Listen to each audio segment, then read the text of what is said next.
มอเตอร์นะคะวันนี้มีทริปพิเศษนะคะเจ้านายพาพนักงานมาผ่อนคลายวันหยุดนะคะ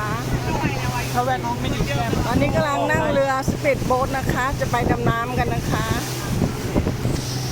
มาชิกในเรือ